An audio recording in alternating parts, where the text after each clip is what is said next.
要考個師傅咩都唔肯講，咁我就算㗎啦，我就會退錢，我就唔批㗎啦呢條命。你揾第二個師傅去批，因為就係呢啲人就好迷信啊！佢哋以為一個八字入邊註定佢會唔會出生喺皇帝之家，註定佢出生會唔會係做雞，佢以為註定晒，所以佢就想考個師傅，你睇唔睇得出我係做雞啊？你睇唔睇到我係點啊？咁嘅情況。Hello， 大家好，歡迎大家嚟到玄學療心室。今日仍然有我哋嘅李應聰師傅為我哋講解咩叫風水咧。嚟飲杯先，又飲杯，係啦。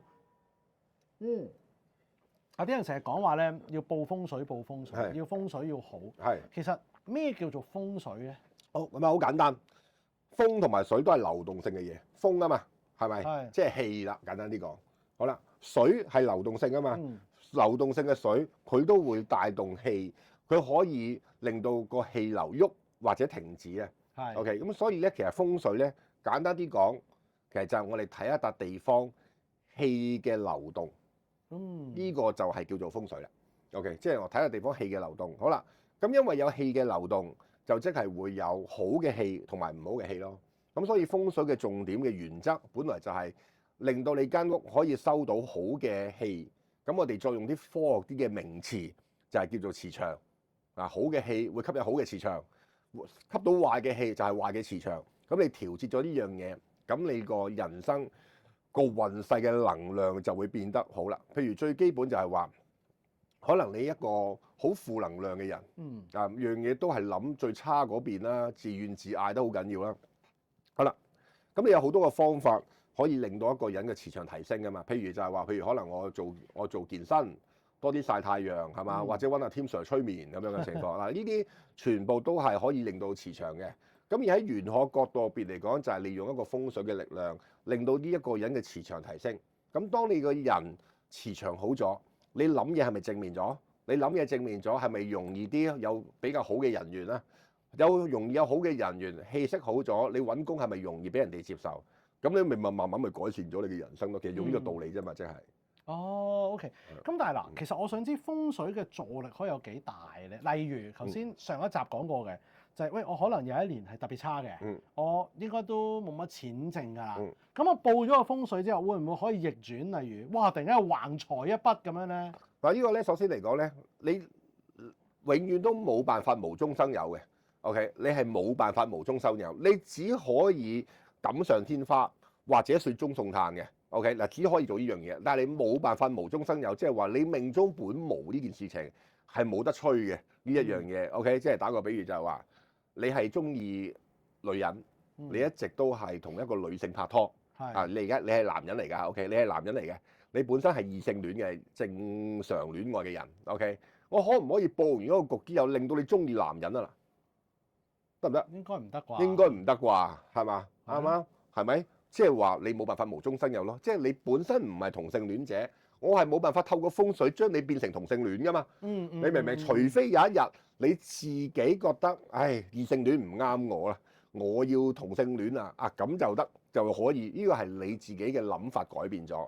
但係我係冇辦法由一個異性戀嘅人，但係因為譬如打個比喻啦，我而家中意咗，我係同性戀 ，OK， 我中意咗一個男仔，但係個男仔係異性戀，我為咗希望同呢個男仔一齊，跟住我報啲風水局。或者我做一場魔法，令到呢個男人由異性戀變成同性戀中意我得唔得咧？Sorry， 唔好意思，係做唔到嘅呢件事情。哦，係做唔到嘅。OK， 所以同樣道理啦，你本身命中係冇橫財，你係冇辦法報完風水變成有橫財。即係可能我上網睇好多唔同嘅資訊，話咁樣報咧可以橫財就手啲嘅。呢個邏輯係錯誤嘅，除非你本身係一個有橫財命嘅人，但係呢排黑啫，即係你本身條命係有橫財嘅，但係因為你個流年係唔順。咁所以變咗個橫財好雜，你可以透過風水局令到順翻啲，咁你咪覺得自己有橫財咯。咁呢個係因為你本命係有橫財啫嘛。哦，OK，係啦。嗱，我聽過有啲人講咧話左青龍右白虎啊，咁佢話咧就最好就係你住間屋望出去嗰個窗咧，最好如果你想求名氣 OK 嘅就咩左邊嗰啲樓高啲就好啲嘅。咁如果右邊高啲咧，白虎咧就好多是非。咁然後咧譬如我張 office 嗰張台咁樣啦，最好就冧高左邊，右邊唔好咁高。如果唔係咧，右邊高過左邊呢啲嘢就可能是非又多啲啦。係咪真係咁嘅咧？你一個好籠統嘅咁講法嘅其中一個考慮嘅元素，呢個我哋叫型家風水咯。咁你最基本你可以咁樣講嘅，但係呢樣嘢，但係一個形成是非嘅原因唔係淨係一個左青龍右白虎係可以涵括嘅。呢一樣嘢咧係講緊一種對外所邊嘅巒頭即係講山勢嘅高低嘅一個局勢，將佢帶入嚟室內嘅環境入邊去用咁解嘅啫。咁但係因為佢本身呢一樣嘢，其實個重點其實喺外局度，唔係室內度。所以其實你室內用翻呢種嘅理論咧，其實有陣時你會覺得嗰個效果係唔明顯嘅。其實係唔明顯嘅，亦都唔使真係咁緊張嘅，唔明顯嘅。所以其實自己擺嘢咧，唔係冇用，但係未必好明顯。係啦，即係你將左邊佔高咗咁樣，咁其實坦白講係咪就即刻冇是非咧？其實唔會嘅，其實唔會，因為因為呢個係外局嘅影響嘅問題嚟嘅。譬如通常就係話嗱，打個比喻，咁點解會係左高右低咧？咁樣其實呢一個係一種陰陽嘅道理嚟嘅，即係男左女右。你有冇聽過男左女右啊？應該每個有聽過㗎啦。咁點解係男左女右，唔係男右女左啊？你有冇諗過點解？係咪先？有咩情況？因為左邊咧就係陽，右邊就係陰啊。左邊就係陽，右邊就係陰。咁喺一個陰陽嘅世界入邊嚟講咧，陽係要包陰嘅，先至會形成一個好嘅平衡嘅。如果陰包陽，即係我哋所謂叫陰盛陽衰咧，就係一個唔好嘅平衡嚟嘅，就係咁嘅情況嘅。好啦。咁我哋平時咧，如果大家有阿 Tim Sir 好似學過功夫㗎嘛？以前係嘛？冇錯。詠春啊？係冇錯。OK 好啦，咁啊，詠春係咪有個咁樣嘅？係咪咁嘅攤手啊？係咪咁上下㗎？係冇錯。係咪啊？會唔會咁樣㗎？係咪一定係咁樣㗎？唔係，多數係咁樣㗎嘛，左邊前㗎嘛。係啦，冇錯。係咪啊？通常都係咁樣㗎嘛。點解咧？點解會係左邊前咧？因為右邊發力啊嘛。右邊蓄勢打拳出去啊嘛。左晒虛招嚟㗎嘛，擋㗎嘛。係咪？嗱，呢個就係男左女右嘅道理咯。陽為虛，陰為實。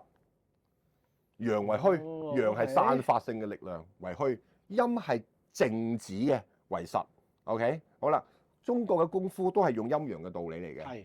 咁啊好啦，左邊就係陽啦，所以喺前方攞嚟做虛招啦，係咪？揈下啲虛招啊，係嘛？阿李小龍嗰啲咧喺度係咁樣無影手係嘛？咁啊右邊就蓄勢打你啊嘛，左虛右實呢一個嘅架式其實就係左青龍右白虎。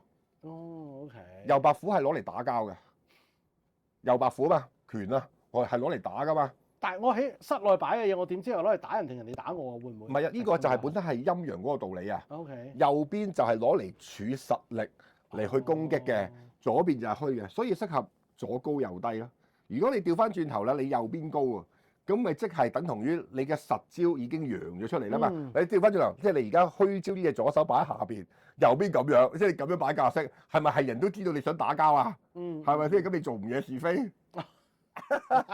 你會唔會簡單啲啊？呢種諗法係嘛？就會係咁樣嘅情況。所以咧喺一個巒頭嘅學入邊嚟講咧，永遠都係你喺左邊咁樣包住嘅嗰個局勢，咁啊為之一個好嘅局勢。咁如果你話喂，我用翻同一個理論喺室內入邊佈局嚟講，咁咪左高右低咯，即係嗰個擺法。所以以前當年有一套電影叫《行運一條龍》啊嘛，其實係冇一啲好誇張嘅陣，咩行7個一皮大陣嗰種。有呢一個係呢個係屬於一種戰略型嘅一種嘅形態嘅現象嘅，因為其實你擺任何一種嘅風水陣咧，其實係所講緊咧就係有形則靈。有形呢個形態就有呢個靈嘅意境喺入邊嘅，所以譬如你要攻擊對方，你擺一個好似大炮型咁樣嘅巒頭對住對方嗰個大廈，咁你咪有攻擊嘅實力咯。例如金鐘嘅中銀大廈啦，中銀大廈咪就好似一把刀咁樣噶嘛，好似一把劍咁樣噶嘛，係啦。咁所以調翻轉頭李嘉誠嗰個大廈嚟講咧，就好似盾牌一樣啦，點知係擋住呢把刀噶嘛？呢個就係形態風水咯。OK，係啦，但係真係對嗰個俾人對住嗰個係有殺傷力，有殺傷力，所以其實屋企我哋室內同樣道理啦，唔可以將啲刀刀劍劍咧擺晒出嚟咯，係啦，一樣道理。但係譬如我當我同對面嗰單位係對家嚟嘅，我特登拱晒啲嘢出嚟，跟住就對住對方嘅，得㗎，可以㗎。OK， 咁對方嘅運勢就會有影響㗎啦。係啦，冇錯。哇，係。咁但係我會唔會有報應㗎？有冇反噬？呢個唔係報應，呢個係因果啫。係啦，呢個世界上係冇報應嘅，只有講因果。係因果，即係你種咩因會得出咩結果。咁當你要主動地攻擊人啊嘛，係咪先？咁人哋梗係攻擊翻你㗎啦，呢個咪因果咯。哦，OK，係啦。咁即係話另外有一樣嘢就係曾經有一個朋友就話風水咧有機會可以擺一啲嘢咧，頭先係講攻擊啦，佢話有啲甚至乎係可以侵略性啲嘅，可以係搶人哋啲嘢翻嚟嘅，係咪真係有咁誇張嘅咧？即係頭先嗰個道理啫嘛，即係你擺一個戰陣咁樣射住對方棟大廈，咁你傷害咗個利益，就咪等同於差唔多。你譬如假設之間世界上得兩個龍頭。大家都係做電信嘅，譬如以前一個叫 Nokia，一個叫 Motorola 咁嘅情況，啱佢哋兩棟大廈對住嘅，係嘛？喂，咁我拱衰咗 Nokia，咁我 Motorola 咪有機會彈起咯？即係你其實都等同於搶㗎，一樣，即係道理一樣啫嘛。即係你有兩大龍頭，你打冧咗第二個龍頭，咁我咪有機會搶咯，就係咁嘅情況咯。即係等同於你而家咧網絡世界冇中意啲行家抹黑對方嘅，係咪？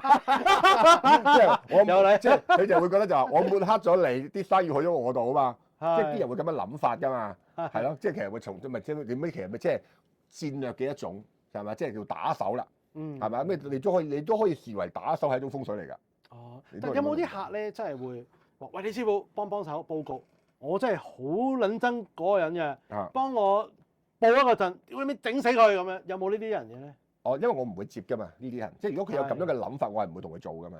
哦，係啦，我係唔會同佢做。點解咧？係因為你覺得個立心唔好？係啊，立心唔好咯，係咪？因為你唔會永遠你都唔會知道呢一個客背後係咩原因去整對方㗎嘛。你唔會，你唔係同呢個客唔係朋友嚟㗎嘛。你唔會知佢點解有呢種咁嘅諗法㗎嘛。咁你最好嘅方法就係我唔會做呢一樣嘢咯。OK，係啦。最近咧我就見到有一個我哋催眠界嘅行家咧，佢就幫人睇風水喎。係。咁佢咧就見到嗰個羅庚咧，嗰支針咧就咁樣轉，咁佢就哇凶宅有鬼。其實係咪真係攞個羅庚出嚟之後咧，嗰支針喺度就代表有鬼咧？震咁樣？唔一定嘅。如果你就咁純粹啲針喐係唔一定等於有鬼，只可以話佢磁場亂啫嗰個地方。但係磁場亂係有好多個元素㗎嘛。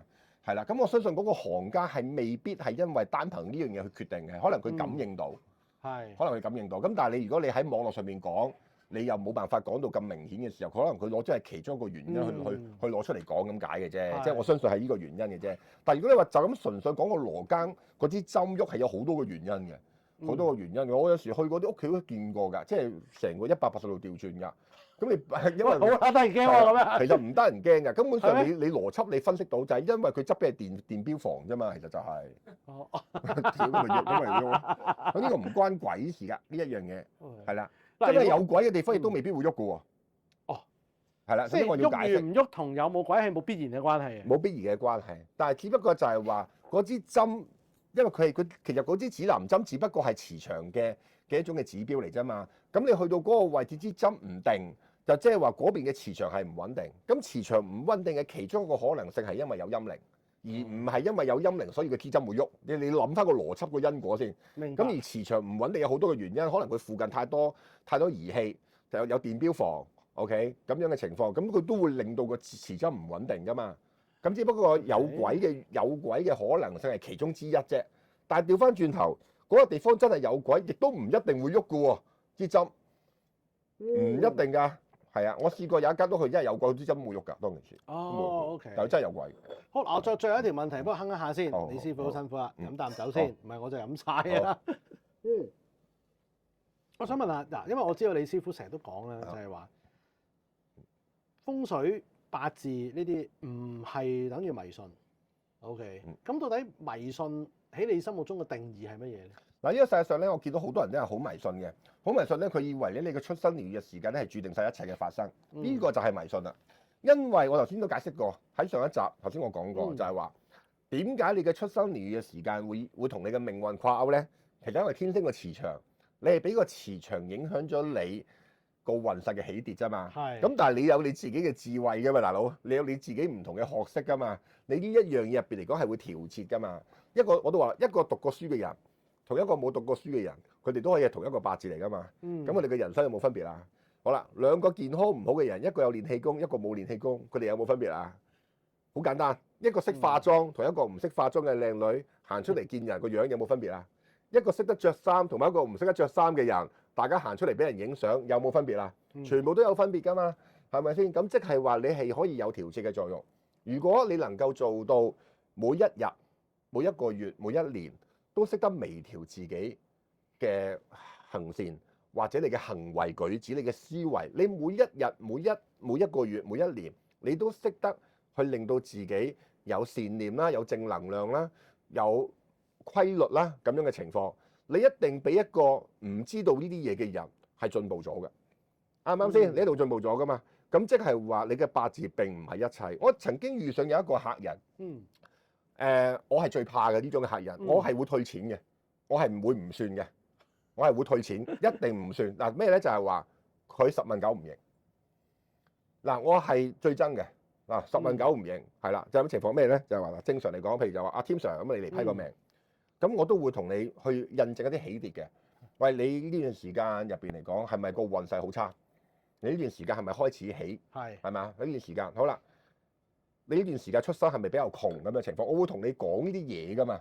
咁我一度講嘅時候係 expect 你會有回應俾我嘅。譬如我話你出生係比較窮喎，咁你話唔係喎，師傅，我出生好有錢嘅喎。係啦，不過收尾屋企破咗產，所以窮，咁咪一個答案啦。係啊，師傅，我真係由細到大都有窮啊，有一個答案啦，係咪？好啦，呢一種就係俾我去按住你呢個八字去翻推我嘅思維啊嘛。因為呢個八字唔係得你擁有噶嘛，大佬，成個地球咁大，有過萬人係同一個八字噶嘛。每一個人嘅出生嘅家庭環境都唔一樣噶嘛。好簡單，乾隆王嗰個八字，大家上網都會揾到噶啦。呢個係清朝博物館入邊，即係博物館入邊有乾隆王嗰個八字嘅記錄喺入邊嘅。喺呢一個嘅2011年，有乾隆王嘅一模一樣八字嘅小朋友喺香港出世嘅。好啦，咁我想問下，唔通佢又出生皇朝啊？你諗下個邏輯先。嗱，你已經知道呢個係乾隆王，哇！屌你，跟住講到自己咧，好似好勁咁樣。哇！呢個八字咧，哇，氣勢精奇，必出生於喺呢一個嘅帝王之家，係咪？好啦，咁2011年喺香港出世嗰個，佢唔係帝王之家嚟噶嘛？咁你點解釋啊？係咪啊？咁即係話你嘅出生並唔係註定啦。咁而令到你嘅批斷嘅方式就會有分別啦。我喺另外一個網台焦點視頻入邊，我曾經拍過一集，就係講一個一陳子去算呢個乾隆王嘅時候微服出巡嗰個野史。嗱，當然係野史。OK， 當其時一陳子咧係問過乾隆王3個問題，但佢唔知道佢係乾隆王啦。當然係，你同皇帝算命想死咩？係咪？佢唔知嘅，佢係問呢一個係咩？佢問翻呢一個問事人，即係問翻呢個皇帝啊，佢問翻佢，想知道呢一個係咩出身。OK， 咁當其時個乾隆王就好奇怪啦，因為佢微服出巡啊，佢就話有咩關係咧？點唔同出身又有啲咩分別咧？佢就講啦，如果呢一個係一個女命，嘅話咧，佢就係傾國傾城嘅公關，即係俗稱叫雞。OK， 但係傾國傾城。OK， 好啦，如果佢係出生喺武將之家，佢會係將軍。武將之家嘅出身，佢係將軍。如果佢係出喺讀書人之家，佢係敗家仔。OK， 咁跟住乾隆我再問，咁如果佢出生喺皇后之家，又會如何咧？咁我一陳子就同佢講啦，嗱，姑妄言之，你又姑妄聽之啦，客官。如果呢種嘅命格結構出生喺皇后之家咧，佢有機會係一代明君。嗱，即係話佢唔同嘅出身喺呢一個八字入邊嚟講，會令到呢個八字入邊發揮到佢呢個八字入邊最突出嗰個力量。因為呢一個八字本身其實就係二路功名嘅命格，簡單應該就係二路功名嘅命格。所以如果你出生喺一個文人讀書人嘅社會咧，佢係發揮唔到嘅，因為父母淨係識得叫你讀書嘛。OK， 咁但係佢二路功名喎，佢真係唔中意讀書喎，咁仲唔係敗家仔？你明唔明？係。OK， 好啦，咁以前女人咧係冇工作噶嘛 ，suppose， 但係佢係二路功名喎。咁女人嘅二路功名，女人嘅正路喺以前古代就係要嫁人啊嘛。二路功名咪即係做其他嘢咯。你明唔明啊？即係嗰啲即係咁解。好啦，咁如果佢係將軍，咪生得啱咯，二路功名。而因為佢格局高，所以如果佢做皇后嘅家庭出世嘅話咧，佢有機會一代明君。嗱，呢個就係講緊佢出生嘅環境背景同佢嘅命格匹唔匹配啊嘛。所以如果佢批命嘅時候入邊嚟講，當我同你印證佢出生嘅時候，你唔回應俾我咧，我就會即刻截停㗎啦。呢一個對話，因為我冇辦法從你嘅背景同呢個八字睇下佢吻唔吻合，去判斷你之後嘅運勢吻唔吻合。咁你要考個師傅咩都唔肯講，咁我就算㗎啦，我就會退錢。我就唔批㗎啦呢條命，你揾第二個師傅去批，因為就係呢啲人就好迷信啊！佢哋以為一個八字入邊注定佢會唔會出生喺皇帝之家，注定佢出生會唔會係做雞，佢以為注定晒，所以佢就想考個師傅，你睇唔睇得出我係做雞啊？你睇唔睇到我係點啊？咁嘅情況，咁佢咪就係迷信咯。咁我當然對住一個咁嘅迷信，如果我解釋咗俾佢聽，命運係有咁樣嘅分別，有選擇嘅分別，但係佢唔認同嘅話，咁呢段交談就要截咗佢啦。哦，明唔明？我就唔批啦呢條命，退錢就係咁樣啦。因為總有一啲人咧嚟到就係你話八字啊嘛，嗱你講啊，我係唔俾反應你。啱嘅，就係呢啲人啫嘛。你開頭你唔會講你嘅嘢，咁我喺你個八字入邊就咁照批，係冇問題嘅，係應該咁樣做嘅。但係當我問你，我咁樣批啱唔啱？有冇嘢要 fine tune？你都特登唔話我知，咁我就冇辦法終結落去啦。譬如有一個女人，佢嚟批命嘅時候，我同佢講，我話你嘅八字入邊嚟講，子宮有唔好，咁應該有機會咧係可能曾經跌過小朋友。咁我問佢有冇跌過，佢話唔好意思啊，師傅，呢樣嘢我唔會同你講。咁我點樣批啊？我想問下我點樣批啊？喂，你可以答我有定係冇噶嘛？你都唔肯同我講，咁我點樣印證啊？我連你個時辰啱唔啱我都印證唔到咯，即係話。係。咁我點樣批啫？退錢，唔批，唔批，係啦，因為根本我都係多餘嘅呢一種嘅對答係多餘，嘥大家時間。明白。係啦。所以其實我覺得網絡上面有陣時都有啲人講啦，就話：喂，你八字師傅嚟㗎嘛，你應該無論風水又好，八字你應該估到㗎嘛，講到。所以咧呢一種人嚟講咧，就即係同玄學冇緣啦。咁我咪請佢另請功名啦。你咪揾一啲神通嘅人咯，即係如果佢呢一種咧，佢係希望揾神通噶嘛，即係你揾一啲有養鬼仔啊，或者佢有天眼通啊、鬼通啊嘅人，佢直情係睇到你過往行過咩路，屋企有冇嗱布布，佢都睇到嘅。咁你咪揾呢啲人去睇咯，因為呢啲係有天眼通嘅人先睇到嘛。我係一個算命師傅，係推理嘅。